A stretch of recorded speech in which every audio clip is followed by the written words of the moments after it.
And I give the floor to Her Excellency Mr. Yvette Cooper, MP, Secretary of State for Foreign, Commonwealth and Development Affairs of the United Kingdom. Thank you, Mr. President, and thank you to the Assistant Secretary General for that briefing. For 3.5 years, the world has witnessed a permanent member of this Council engaged in the full-scale and unprovoked invasion of another state, a violation of its most basic obligations under the UN Charter. As President Trump and President Zelensky have worked for peace, the Russian Federation has starkly escalated its attacks. Attacks on the Council of Ministers, on the British Council building, and repeated attacks on residential flats and homes as children sleep in their beds. And we meet today now at the request of Estonian allies because Russia's recklessness is escalating. In the last 2 weeks alone, over 20 Russian drones in Polish airspace, a drone through Romanian territory, and now 3 Russian MiG-31 fighter jets with their transponders turned off, violating Estonian airspace for 12 minutes. At best, these latest acts are dangerous and reckless. At worst, they are a deliberate attempt to undermine the territorial integrity of sovereign nations and European security. They risk miscalculation. They open the door to direct armed confrontation between NATO and Russia.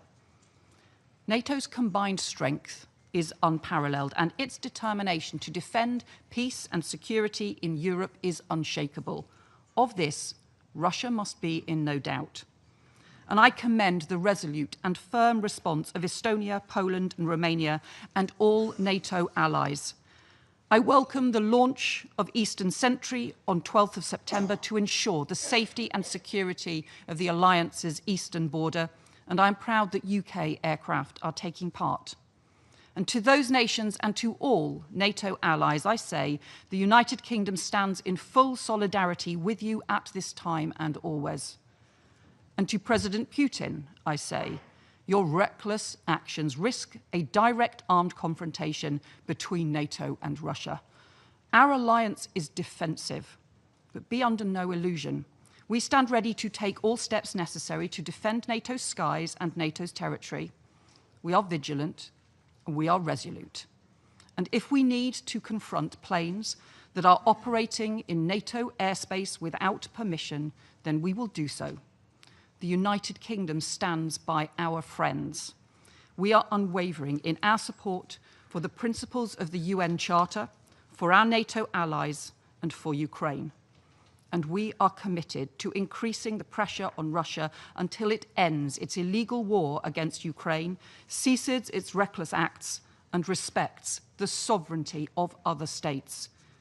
Russia's imperialist warmongering is a threat to international peace and security. It is a threat to the values and principles that underpin this organization that has done so much to support stability and prosperity these past 80 years.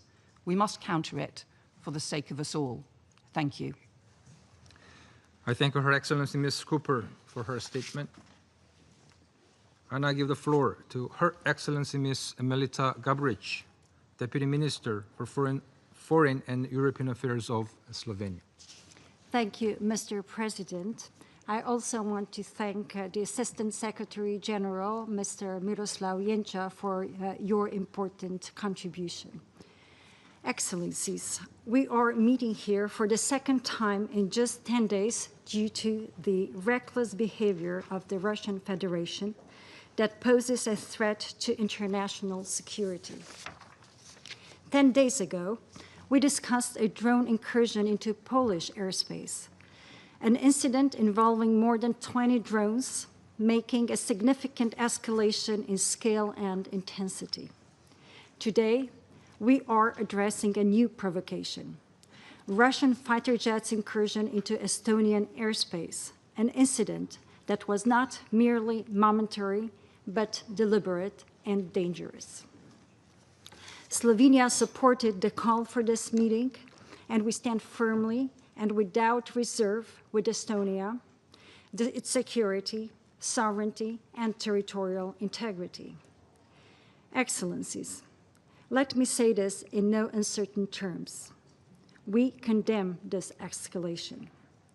At a time when tensions are already dangerously high, this is not the moment for military provocation. This is a high time for dialogue, a high time for diplomacy. When we previously discussed the drone incursion into Poland, our ambassador spoke of the growing unease with which we are witnessing such behavior across Europe. Let us be honest with ourselves around this very table of the Security Council. These actions do not occur in a vacuum. They are unfolding as we are well in the 4th year of Russia's illegal war of aggression against Ukraine. These deliberate provocations are symptomatic of the time we live in, a time in which violations of international law are tolerated to an extent we have not seen in modern history.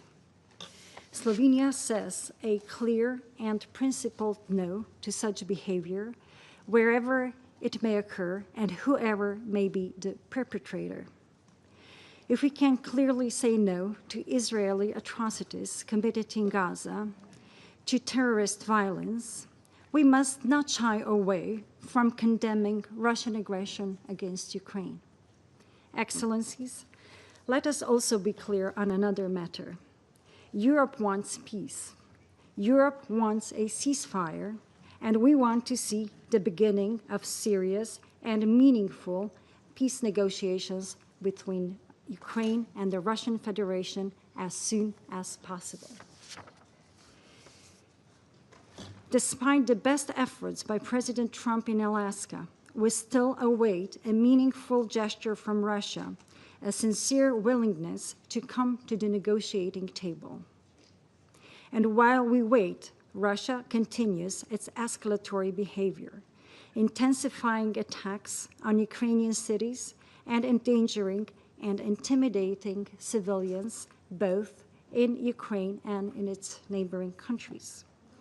We hope the time is near when this Council will finally begin a principled and honest discussion about the war in Ukraine and decide to take action.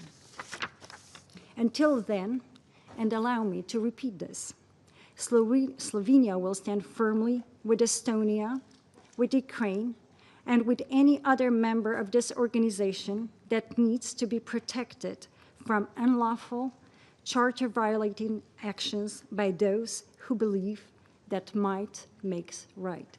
Thank you, Mr. President. I thank Her Excellency Ms. Gabric for her statement. I now give the floor to the representative of France. Thank you, Mr. President.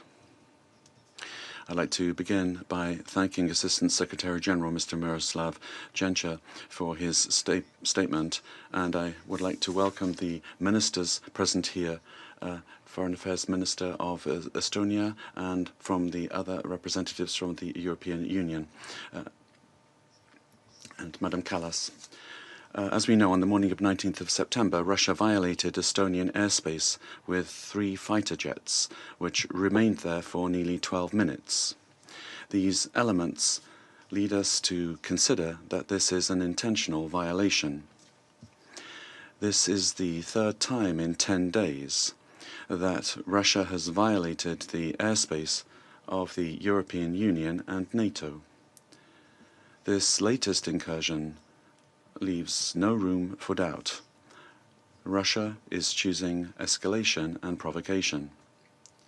Mr. President, this Council had already met exactly 10 days ago to discuss the unacceptable intrusion of around 20 Russian drones into Poland in the context of a massive aerial attack against Ukraine. This new violation, this time carried out in broad daylight and by no fewer than 3 fighter jets, not drones, is unprecedented in over 20 years. It confirms the continuation and accumulation of Russia's provocative actions. Mr. President, France condemns in the strongest terms this dangerous and irresponsible incursion, which constitutes a blatant violation of international law. And we stand firmly alongside Estonia, to whom we express our friendship and our full and unwavering solidarity. France directly contributes to Estonia's security. We participate in the strengthening of our security posture on Europe's eastern flank, alongside our allies in the European Union and NATO. Mr. President, we must not forget that at the same time, Russia continues its war of aggression against Ukraine. Just hours after this incursion, it once again carried out massive strikes against Ukraine using 40 missiles and over 550 drones. Russia must understand that these violations of NATO airspace in no way undermine our determination to implement strong, robust, and credible security guarantees in favor of Ukraine. Mr. President, Ukraine courageously accepted 6 months ago now the principle of an unconditional ceasefire. It has demonstrated its willingness to negotiate. President Volodymyr Zelensky has, for the past 4 months, expressed his readiness for direct negotiations with President Vladimir Putin. Yet, as world leaders gather here in New York to mark the 80th anniversary of the United Nations, such a meeting has still not taken place. Russia, on the contrary, continues its aggression, and Russia is now escalating its intimidation of Ukraine's neighbors. It continues to violate and undermine the principles of the UN Charter, the territorial integrity and the sovereignty of states. It is up to Russia to seize the offer of a ceasefire and the opening of negotiations, as called for by the UN Secretary-General and the entire international community. Mr. President, it is our responsibility as members of the Security Council to acknowledge the obvious and to call upon Russia to end these reckless provocations and to put an end to the large-scale war that it launched more than 3 years ago on the European continent. Thank you. I thank the representative of France for the statement. I now give the floor to the representative of China. President, I thank ASG Yancha for his briefing and welcome the high-level representatives of Estonia and other relevant countries to the meeting today. President, the airspace incident discussed by the Security Council today and the drone incident discussed a few days ago are both spillover effects of the Ukraine crisis. They reflect the lack of mutual trust and growing suspicions among relevant parties, and illustrate the complex and sensitive nature of the current European security situation. As long as the Ukraine crisis remains unresolved and the war continues, similar incidents are likely to reoccur. Therefore, the urgent imperative and fundamental solution are to realize a political resolution to the Ukraine crisis as soon as possible and to build balanced, effective, and sustainable European security architecture. Regarding the Ukraine crisis, we have fully elaborated our position on multiple occasions at the Security Council before. Tomorrow, the Council will hold a high-level meeting on the issue of Ukraine, when China will expound our position again. I will not go into details today. On the airspace incident, China urges the parties concerned to remain calm and exercise restraint, clarify facts and dispel doubts through dialogue and communication, avoid misunderstandings and misjudgments, and prevent the situation from expanding or escalating. We always maintain that countries should follow the purposes and principles of the UN Charter in handling international relations. Thank you, President. I thank the representative of China for the statement. I now give the floor to the representative of Somalia. Thank you, Mr. President. At the outset, I would like to thank ASG Yancha for his briefing on the development in the Baltic Sea region. I welcome His Excellency, the Minister for Foreign Affairs of Estonia, to this meeting, as well as the representative from the region. Mr. President, the situation in Eastern Europe remains a significant concern, carrying serious implications for regional stability and international norms. The divergent narratives surrounding the events of September 19, which are happening against the backdrop of the ongoing war in the region, underscore the urgency of the situation and the critical need for diplomacy and dialogue. Such incidents highlight the fragility and volatility in the region, reminding us of the fundamental principles enshrined in international law and the United Nations Charter, including the peaceful resolutions of disputes. We firmly maintain that there is no military solution to disagreements over airspace or territorial integrity. Continued escalations only serve to heighten tensions and undermine the process for a durable peace in the region. We believe that lasting solutions are found at the negotiating table, not through acts that can be interpreted as hostile. In this regard, we call upon all parties to exercise maximum restraint and engage in earnest, substantive dialogue. A durable solution will require a genuine commitment to de-escalation, confidence-building measures, and renewed focus for diplomatic efforts.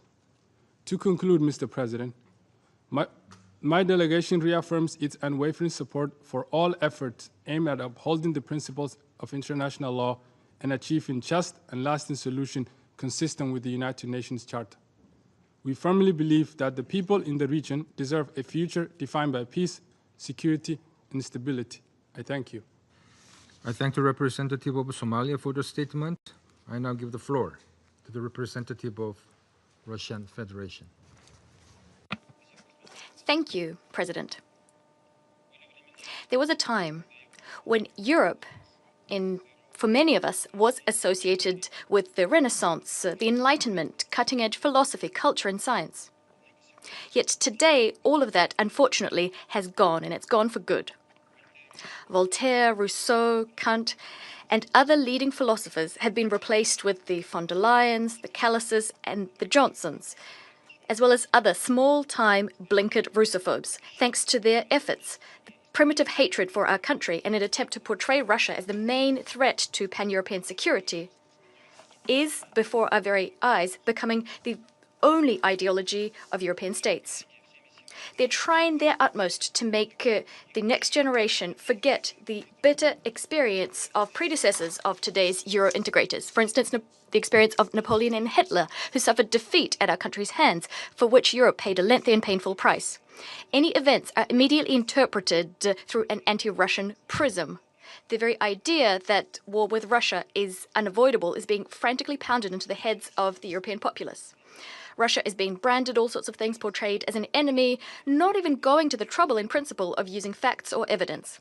When these assertions turn out to be false, no one even thinks about apologizing for spreading such blatant lies. Today, we will have an excellent opportunity to see this for ourselves, given that in the room we have a lot of European extras. These extras will, as per usual, will be letting their imaginations run wild regarding the threat from Russia. This paranoia has reached never-before-seen heights. Just last week, we were compelled to listen in this chamber to groundless accusations about supposedly Russian UAVs entering Polish airspace. Not a single piece of evidence that these drones were of Russian provenance has been provided to date. It's telling that just a few days later, we heard that the incident involving damage to the roof of a residential house in Lublin province, which was a key component of this anti-Russia campaign, in reality was the result of a missile erroneously being dropped from a Polish fighter jet. The Polish Prime Minister, Tusk, today recognized that not a single drone that was found contained explosives. Not a single one posed a threat to civilians. For the Polish opposition, it clearly said this is a blatant provocation, the aim being to pull Poland into war. President, we take very seriously allegations against our armed forces. We always try to get the facts, which should allow us to understand what actually happened. This is why, in trying to get to the bottom of the situation, we immediately proposed for the Polish side to engage in bilateral consultations with us. Yet we didn't get a sensible reaction from Warsaw. This attests to only one thing. Neither Warsaw nor Brussels want the truth. All they need is a pretext for a new wave of the Russophobia campaign they're engaged in. It's very difficult to comment. Our European neighbours are inculpating themselves so obviously. Anyone of sound mind, anyone who is familiar with elementary logic would never say such a situation is normal. But yet, if on every screen, in every social media outlet, on every page, you're being told that Russia is your only enemy, then you might start believing anything and everything. The facts, the evidence here are superfluous. Today, we're compelled to be here to watch part 2 of this spectacle entitled Blame Russia for Everything. Our neighbours have now imagined that Russia is at fault for an incursion into Estonian airspace. As always, there is no proof except the Russophobic hysteria coming from Tallinn, which our Estonian colleague will wax lyrical about a little bit later. As for the facts prove that on the 19th of September, 3 Russian MiG-31 fighter jets conducted a planned flight from Karelia to an airbase in Kaliningrad Oblast, carried out in strict accordance with international airspace use rules. The Russian aircrafts did not stray from the agreed route, nor did they cross into Estonian airspace. Their trajectory, their flight was over the neutral waters of the Baltic Sea, over 3 kilometers from the island of Vindlo. Flight recorded data confirm this. If Estonia wanted to, it could have checked this itself. But Tallinn is not pursuing such an objective. Their goal is different, going against common sense and the facts to foment hysteria and accuse Russia of provocations. Thus, NATO representatives rushed to call what happened reckless behavior. And the head of European diplomacy, who also happens to be Estonian, called for a firm stance in support of the Baltic states. To be perfectly frank, our European colleagues deserve our sympathies. After all, the project they'd been building on our borders for years, the anti-Russia project, and this is what Ukraine was actually turned into after 2014, this project is coming apart at the seams, discrediting itself. Ukraine became the Zelensky concentration camp long ago. It's not sparing its people. They're dying by the thousands every day in a senseless meat grinder in the name of Western geopolitical interests. The Zelensky regime has turned its country into a symbol of corruption, outright theft, violations of human rights, the freedom of religion and the freedom of speech. In European capitals, despite all of this, they continue to laud so-called Ukrainian achievements, giving money and weapons to the Kiev regime, although they're clearly increasingly ashamed of their own puppets. However, they can't understand how to disentangle themselves from this fix. As a result, not-so-creative Euro bureaucrats have found nothing better to do than to whip up anti-Russian hysteria in the hope that European voters won't notice. This is a strange strategy, and without a doubt, it will achieve the opposite of what it intends to do. What will they accuse Russia of next? After all, they're not bothering to check the evidence nor the logical rationale for our actions. It's hard to think where their imaginations will take us next when no one cares about the facts. President, without a doubt, we understand that the hysteria of our European colleagues is also directed at trying to return the new U.S. administration, including President Trump, to an anti-Russia course. It's aimed at undermining the understandings and undertakings entered into by Russia and the U.S. by their presidents in Alaska a month ago. On this note, I'd like to quote the U.S. Vice President, J.D. Vance, who, at the Munich Security Conference at the start of this year, voiced some uncomfortable conclusions, uncomfortable for Europe. The threat, and here I quote, the threat that I worry about vis-a-vis Europe is not Russia, not China. It's not any other actor, external actor. What I worry about is the threat from within, the retreat of Europe from some of its most fundamental values, values shared with the United States, end of quote. Despite this clear-cut diagnosis contained in the aforementioned quote, Europe decided not to listen. Europe today is like an unhinged, paranoid individual unable to respond to criticism.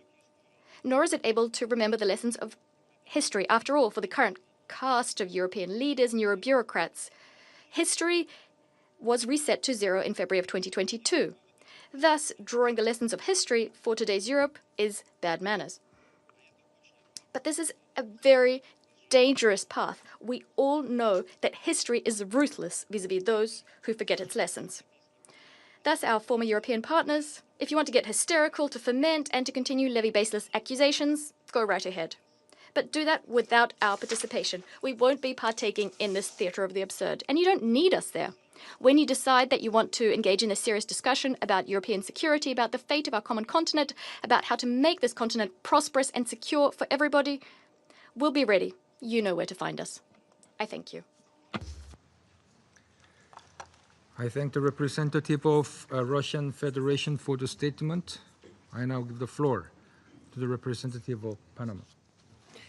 Gracias, señor. Thank you, Mr. President. We are grateful for the detailed presentation of Undersecretary General Janša, providing us with a more complete picture of the events that took place in Estonia on Friday, the 19th of September. And we'd also like to welcome the ministers distinguishing us today with their presence at this meeting. Just a week ago, this council met to consider with concern the incursion of Russian drones into Polish airspace. Today, once again, we find ourselves addressing similar events, this time concerning the incursion of Russian combat aircraft into Estonian airspace.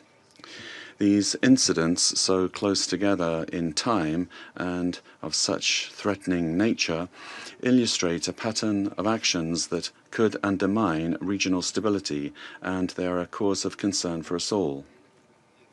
Panama rejects any act of intimidation of one state against another.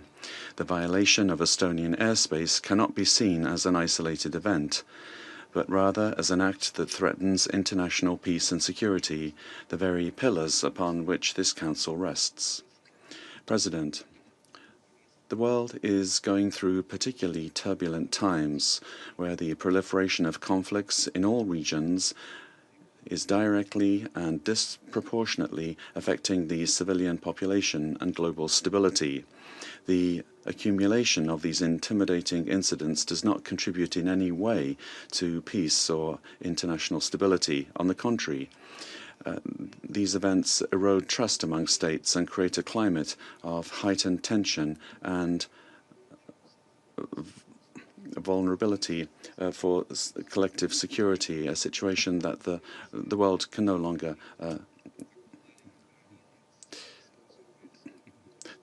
in this regard, we see that these acts are expanding.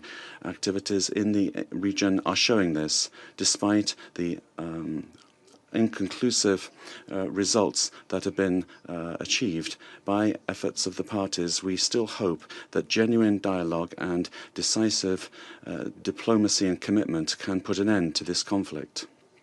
Let us use this space where today the highest authorities are gathered together to mark the 80th anniversary of the United Nations to resume efforts in the right direction.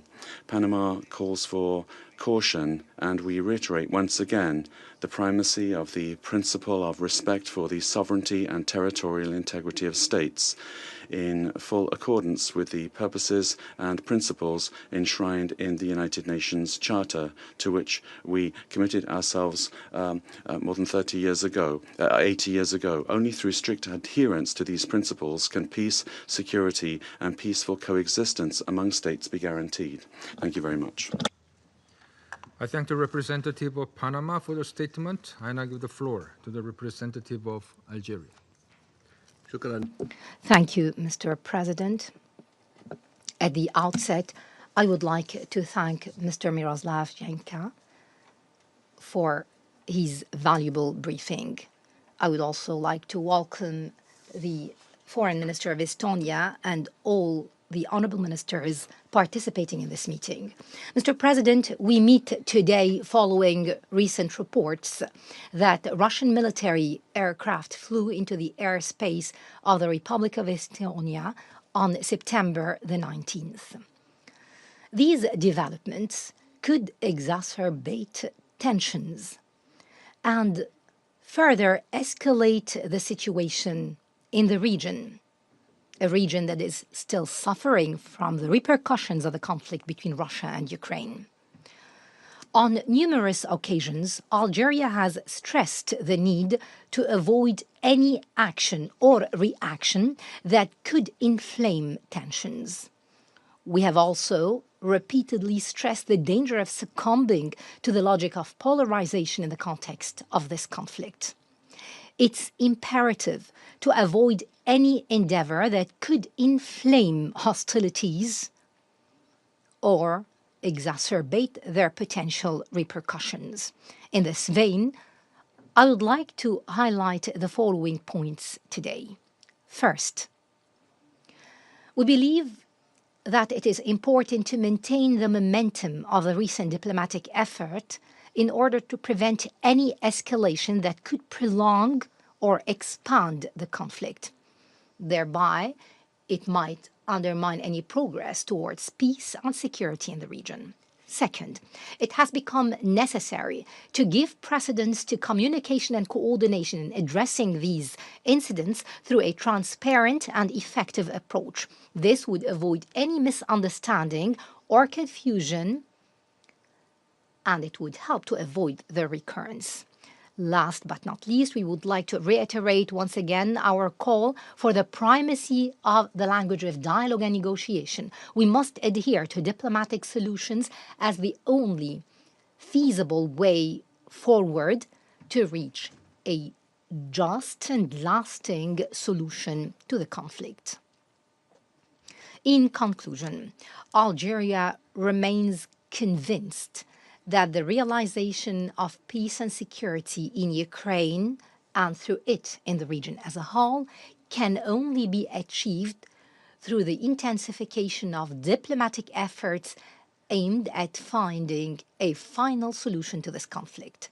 This should be based on the principles and purposes of the United Nations Charter, taking into account the legitimate security concerns of both parties.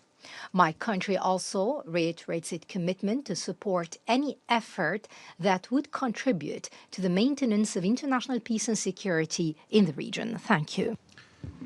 I thank the representative of Algeria for the statement. I now give the floor to the representative of Guyana. Thank you, Mr. President, for convening today's meeting at the request of Estonia, following the unauthorized entry into its airspace of 3 armed fighter jets reportedly belonging to the Russian Federation. I also thank ASG Janša for his briefing and welcome the participation of the Minister of Foreign Affairs of Estonia and other ministers and high-level officials in this meeting. Mr. President, Guyana has taken careful note of the letter dated 20th of September from the permanent representative of Estonia, in which he asserts that this was the 5th violation of Estonia's airspace by the Russian Federation, marking a dangerous escalation and the most serious violation thus far. We have also taken note of the public statement issued by the Russian authorities denying that the 3 jets violated Estonia's airspace. Saturday's incident appears to follow a pattern of similar events in the region that are unfolding in the context of the ongoing armed conflict in Ukraine. When this council met last week to address a similar incident in Poland, we affirmed that the violation of a country's airspace is a serious breach of its territorial integrity and a violation of international law. We also agreed on the need for de-escalation and for the states involved to establish the facts and act responsibly to avoid any further escalation of an already dangerous situation. Today, as we confront another allegation of incursion by the Russian Federation, I would like to stress the following 2 points. First, as we did last week, Guyana calls for restraint and de-escalation, and for the facts surrounding this recent incident to be thoroughly clarified. Given that there have been similar incidents in the recent past, it is reasonable to assume that they will continue to occur unless appropriately addressed. In this respect, we underscore the need for the Security Council to have access to detailed and verifiable information regarding the incidents and encourage the relevant parties to cooperate with the United Nations toward that end. Secondly, Guyana recalls the legal obligation of all UN member states to comply strictly with international law, including the provisions of the United Nations Charter and Security Council Resolution 2788. Mr. President, members of the Security Council have a collective responsibility to find ways and means of preventing disputes from escalating, including through diplomatic efforts, and must apply the tools provided in the Charter and relevant conventions for the peaceful settlement of any dispute between states. On the broader question of the ongoing armed conflict between Russia and Ukraine, we reiterate our demand for an immediate and peaceful end to the war and for the full implementation of Security Council Resolution 2774. Any expansion of this conflict will have dire consequences for innocent civilians in the region and for the world at large. This must be avoided at all costs. In closing, Mr. President, I once again urge the Russian Federation to cooperate with the affected states as well as the United Nations in providing the necessary information and finding a peaceful path forward. I thank you. I thank the representative of Guyana for the statement, and I give the floor to the representative of Sierra Leone. Thank you, Mr. President. I also thank ASG for his briefing. We welcome the participation of the representatives of Estonia, Ukraine, and other participants under Rule 37. The letter dated 20 September 2025 from the permanent representative of Estonia reporting a serious violation of its airspace is of grave concern.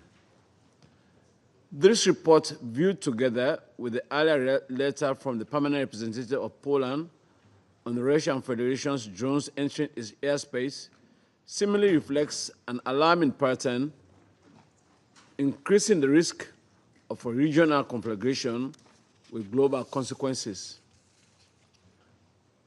Mr. President, regrettably, the 3 rounds of talks in Istanbul, which led to agreements on exchanges of prisoners of war and civilian detainees, as well as the return of Ukrainian children, and which had raised hopes for a political solution, have not been matched with advancement in the ceasefire and peace agreement negotiations. On the contrary, military operations in Ukraine have intensified and now reached the breach of airspaces of Estonia, Poland, and Romania. The responses for the 3 countries and NATO underscore the gravity of the threat. They signal that prolonging the conflict risks spillover, regional escalation, and global insecurity. Given the adverse implications of a protracted conflict in Europe, the Council and the wider international community must intensify efforts towards peace. Sierra Leone has consistently called for an end to this war, urging the parties to embrace diplomacy and agree to a ceasefire that prevents further death and suffering.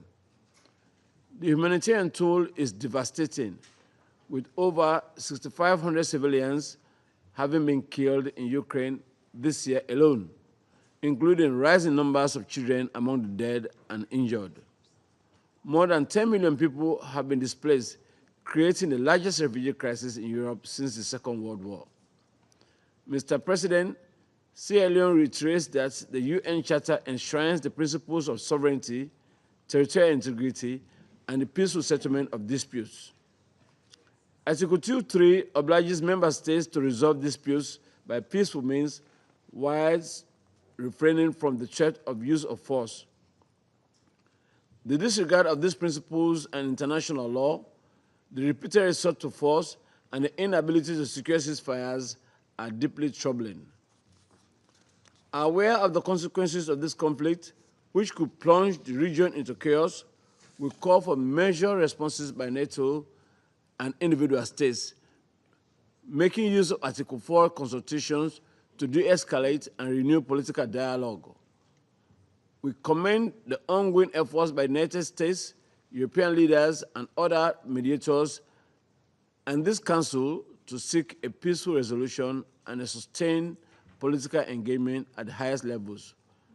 We again call on the parties to engage in genuine negotiations towards a political settlement that opposes Ukraine's sovereignty and territorial integrity within its internationally recognized borders, while addressing the legitimate security concerns of all parties. I thank you. I thank the representative of Sierra Leone for the statement. I now give the floor to the representative of Pakistan. Thank you, Mr. President. I would like to thank ASG Yansha for his briefing. We also welcome the distinguished Foreign Minister of Estonia, other ministers, and the EU High Representative to this meeting. President, prolonged and intense conflicts, no matter how localized, create a vortex of instability with spillover effects that invariably affect regional and global stability. And what we are witnessing around us today is a practical manifestation of this fundamental truth about conflicts. The ongoing conflict in Ukraine, now into its 4th year, has generated numerous challenges, both for the regional and international peace and stability. And Pakistan, alongside our fellow council members, has repeatedly drawn attention to the negative consequences of this conflict and the need to bring it to an end. We take note of Estonia's letter of 20th September addressed to this council informing about violations of its airspace. Pakistan is an ardent proponent and strong adherent to the UN Charter and its principles. Sovereignty and territorial integrity of all member states are cornerstone principles of the UN Charter, are sacrosanct and must be respected universally. Pakistan remains deeply perturbed by the ongoing conflict in Ukraine, especially its humanitarian consequences that have adversely impacted the lives of millions of people in the region. Cessation of hostilities and return to diplomacy remain the only path for achieving sustainable peace. In line with our clear and consistent position, Pakistan has always called upon the parties to demonstrate restraint, avoid escalation, and scrupulously adhere to the international humanitarian law. We firmly believe that only a meaningful dialogue, which addresses the security concerns of all sides, is anchored in the principles of UN Charter and international law, and respects the relevant multilateral agreements, can help secure peace. A peace that is both just and lasting. Pakistan stands ready to support all regional and international efforts that can pave the way for a peaceful resolution of the current conflict. President, I would also like to take this opportunity to welcome the new permanent representatives of the United States to the Council. Thank you. I thank the representative of Pakistan for the statement. Before giving the floor to the United States, I'd like to welcome the new permanent representative of the United States, Ambassador Michael Waltz, to the Security Council. We look forward to working closely with you in the coming days. You have the floor. Well, thank you, Mr. President, and it's very good to be with you and this esteemed body for the first time. Thank you, ASG Yansha, for your briefing. And of course, I too welcome the participation of Estonia's foreign minister in this briefing as well. Colleagues, just 9 days ago, this council met to discuss Russia's violation of Poland's airspace with a large number of military drones. In that meeting, the United States urged Russia to end the war in Ukraine and stop actions that could risk it escalating into a broader conflict. Instead, on September 19th, Russia again violated the airspace of a NATO member when 3 armed military aircraft flew 10 nautical miles into Estonian airspace, coming within 15 miles of the Estonian parliament. And as we said 9 days ago, the United States stands by our NATO allies in the face of these airspace violations, and I want to take this first opportunity to repeat and to emphasize the United States and our allies will defend every inch of NATO territory. Russia must urgently stop such dangerous behavior. At a time when President Trump in the United States has been focused and spent an enormous amount of time and effort to end this horrific war between Russia and Ukraine, we expect Russia to seek ways to de-escalate, not risk expansion. This event, following on the heels of the Russian drone incursion into Polish airspace, creates the impression that Russia either wants to escalate and pull more countries into this conflict with Ukraine, or doesn't have full control of those who operate its fighter planes and drones.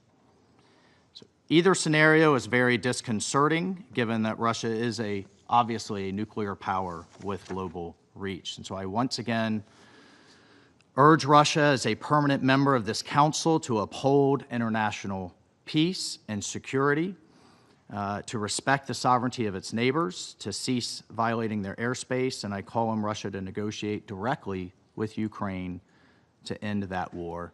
I thank you, and I very much am honored and look forward to working with each of you. Thank you, Mr. President. I thank the representative of the United States for the statement.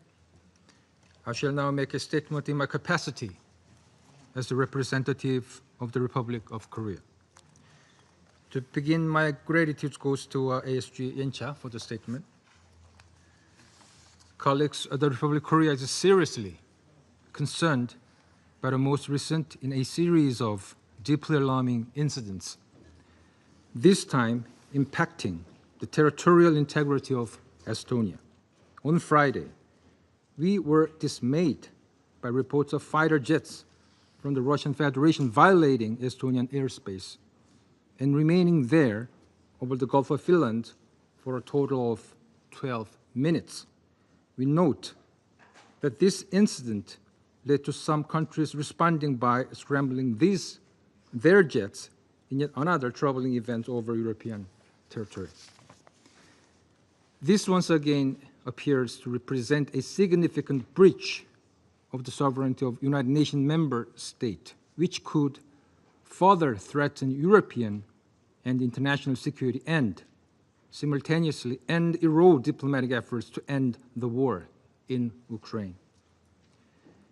Friday's incidents in the Estonian skies represent just the latest occurrence in a series of concerning actions, following the recently reported Russian drone breaches of Poland and Romania.